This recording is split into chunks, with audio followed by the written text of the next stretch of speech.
Hello friends, स्वागत है आपका एक और नए वीडियो में। दोस्तों, आज का वीडियो आपके लिए बहुत ही इम्पोर्टेंट होने वाला है, क्योंकि दोस्तों आज के वीडियो में हम आपके लिए सूरदास जी का जीवन परिचय लेकर आ चुके हैं। दोस्तों, इसमें आपको सूरदास जी के जीवन परिचय बताया जाएगा।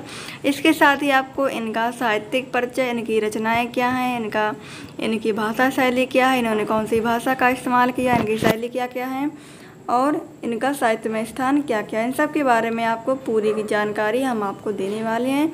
दोस्तों, अगर आपने अभी तक हमारे चैनल को सब्सक्राइब नहीं किया है तो आप जल्दी से चैनल को सब्सक्राइब कर लें और बेल आइकन को भी प्रेस कर लें, जिससे आपको हमारे आने वाले लेटेस्ट वीडियो की नोटिफिकेशन सबसे पहले मिल सके।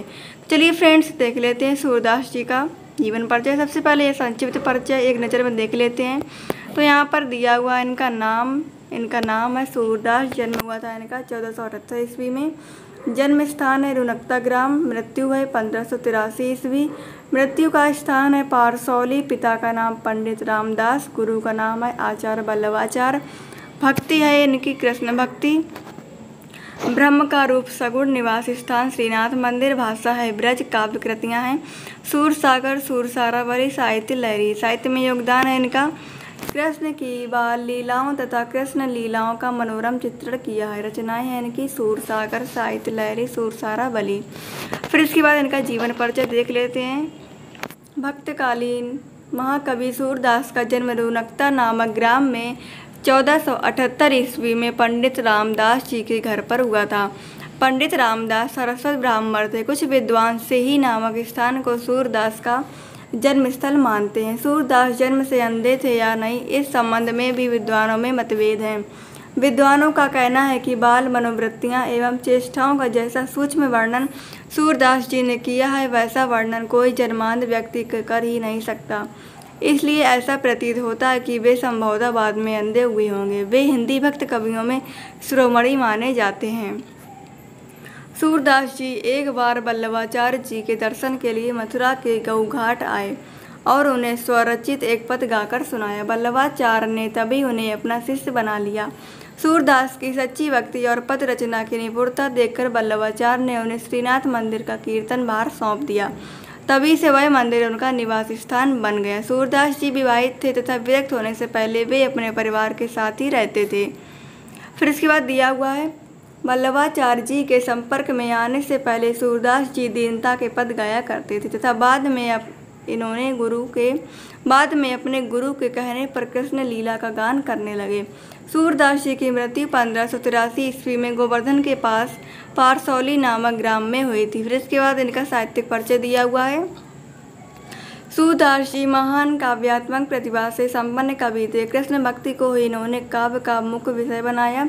इन्होंने श्री कृष्ण के सगुण रूप के प्रति शाखा भाव की भक्ति का निरूपण किया है। इन्होंने मानव हृदय की कोमल भावनाओं का प्रभावपूर्ण चित्रण किया है। अपने काव्य में भावात्मक पक्ष और कलात्मक पक्ष दोनों पर इन्होंने अपनी विशिष्ट छाप छोड़ी है। इसके बाद दोस्तों इनकी रचनाएं देख लेते हैं।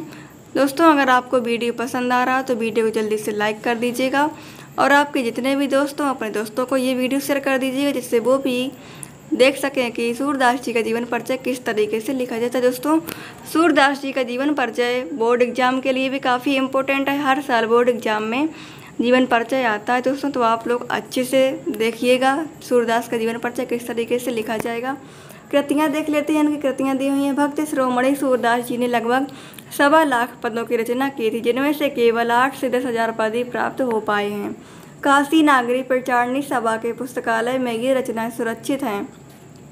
पुस्तकालय में सुरक्षित रचनाओं के आधार पर सूरदास जी के ग्रंथों की संख्या 25 मानी जाती है, किंतु इनके 3 ग्रंथ ही उपलब्ध हुए हैं जो अग्रे लिखित हैं।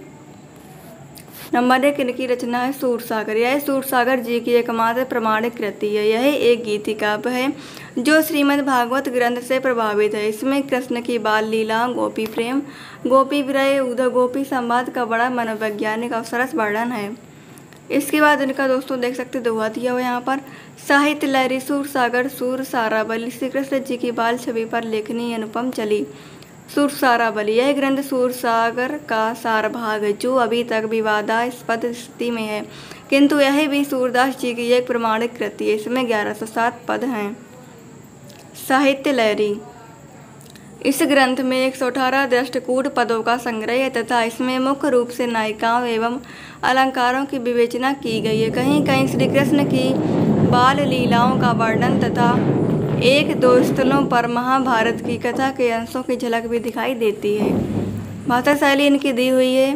सूरदास जी ने अपने पदों में ब्रज भाषा का प्रयोग किया है तथा इनके सभी पद गीतात्मक हैं, जिस कारण इनमें माधुर्य गुण की प्रधानता। इन्होंने सरल एवं प्रभावपूर्ण शैली का प्रयोग किया है। उनका काव्य मुक्तक शैली पर आधारित है। व्यंग, वक्रता और वाग्विविधता सूर्य की भाषा की प्रमुख विशेषताएं हैं। कथा वर्णन में वर्णनात्मक शैली का प्रयोग किया। दृष्टकूट पदों में कुछ क्लिष्टता अवश्य आ गई है। हिंदी साहित्य में स्थान देख लेते हैं, इनका दिया हुआ है। सूरदास जी हिंदी साहित्य के महान काव्यात्मक प्रतिभा संपन्न कवि थे। इन्होंने श्री कृष्ण की बाल लीलाओं जैसे और प्रेम लीलाओं का जो मनोरम चित्रण किया है वह साहित्य में अद्वितीय है। हिंदी साहित्य में वात्सल्य वर्णन का एकमात्र कवि सूरदास जी को ही माना जाता है। साथ ही इन्होंने विरह वर्णन का भी अपनी रचनाओं में बड़ा ही मनोरम चित्रण किया है।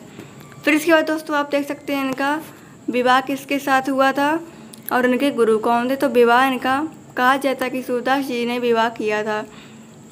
हालांकि इनकी विवाह को लेकर कोई साक्ष्य प्राप्त नहीं हुए, लेकिन फिर भी उनकी पत्नी का नाम रत्नावली माना गया। कहा जाता है कि संसार से विरक्त होने से पहले सूरदास जी अपने परिवार के साथ ही जीवन व्यतीत करते थे। सूरदास के गुरु देख लेते हैं। सूरदास के गुरु का नाम है श्री वल्लभाचार्य, जिन्हें अष्टचाप कवियों में सर्वश्रेष्ठ स्थान दिया गया है। तो दोस्तों आप अच्छे से इनके बारे में पढ़िएगा, क्योंकि दोस्तों वीडियो बहुत ही लंबा हो रहा है, इसलिए हम आपको बता दे रहे हैं। इसे आपको स्क्रीनशॉट ले लेना है यहाँ से यहाँ तक, तो आप अच्छे से लिखिएगा। इनकी विशेषताएं दी हुई हैं।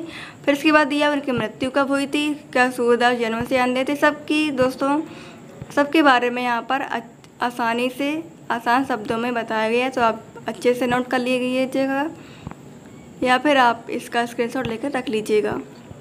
तो दोस्तों वीडियो पसंद आया तो वीडियो को जल्दी से लाइक कर दें, और चैनल पर पहली बार विजिट कर रहे हैं तो चैनल को सब्सक्राइब करके बेल आइकन का भी बटन प्रेस कर लीजिएगा, जिससे आपको हमारे आने वाले लेटेस्ट वीडियो की नोटिफिकेशन सबसे पहले मिल सके। वीडियो में अंत तक बने रहने के लिए बहुत बहुत धन्यवाद। Thanks for watching video.